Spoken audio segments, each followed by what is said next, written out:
Polres Maluku Tengah tetapkan Kepala Pemerintah Negeri dan Bendahara Hatu tersangka dugaan korupsi dana desa. Polres Maluku Tengah menetapkan 2 tersangka dalam kasus dugaan tindak pidana korupsi pengelolaan dana desa Negeri Hatu Kecamatan Tehoru, Kabupaten Maluku Tengah, tahun anggaran 2019 dan 2020.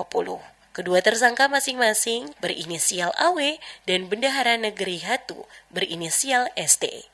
Kasih Humas Polres Maluku Tengah Ibtu Yani Rumah Soreng mengatakan penetapan kedua tersangka dilakukan setelah penyidik menjalani serangkaian proses penyelidikan dan penyidikan terhadap dugaan penyimpangan dalam pengelolaan dana desa tersebut. Penetapan tersangka dilakukan pada 21 April 2026. AW dan ST ditetapkan sebagai tersangka dalam perkara dugaan korupsi dana desa Negeri Hatu tahun anggaran 2019 dan 2020.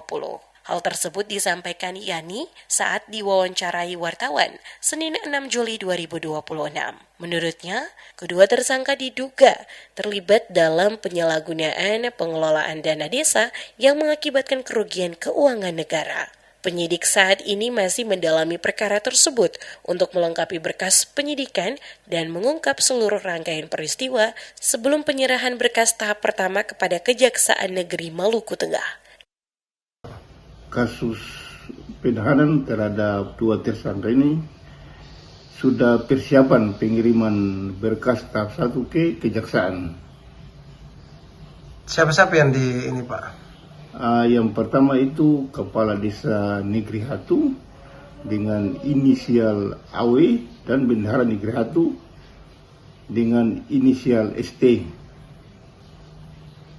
Perkembangannya sudah sampai di mana kasus itu Pak? Perkembangannya sampai dengan saat ini kita persiapan untuk pengiriman berkas tahap pertama ke Kejaksaan Negeri Masawi. Sekarang dua-dua orang itu sekarang bagaimana aktivitas ini kan mereka sudah tersangka. Mereka ditahan atau gimana Pak? Mereka tidak ditahan, tapi sudah ditetapkan sebagai tersangka. Tinggal menunggu pengiriman berkas, persiapan pengiriman berkas tahap 1 ke Kejaksaan. Dalam perkara ini, penyidik menerapkan pasal 603 Undang-Undang Nomor 1 Tahun 2023 tentang Kitab Undang-Undang Hukum Pidana junto pasal 20 Undang-Undang Nomor 1 Tahun 2023 tentang KUHP junto pasal 18 Undang-Undang Nomor 31 Tahun 1999 tentang Pemberantasan Tindak Pidana Korupsi sebagaimana telah diubah dengan Undang-Undang Nomor 20 Tahun 2001.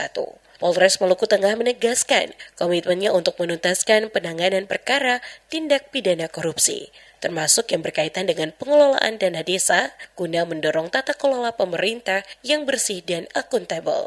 Hingga kini, proses hukum terhadap kedua tersangka masih berjalan. Penyidik terus melakukan langkah-langkah penyidikan sesuai ketentuan peraturan perundang-undangan yang berlaku.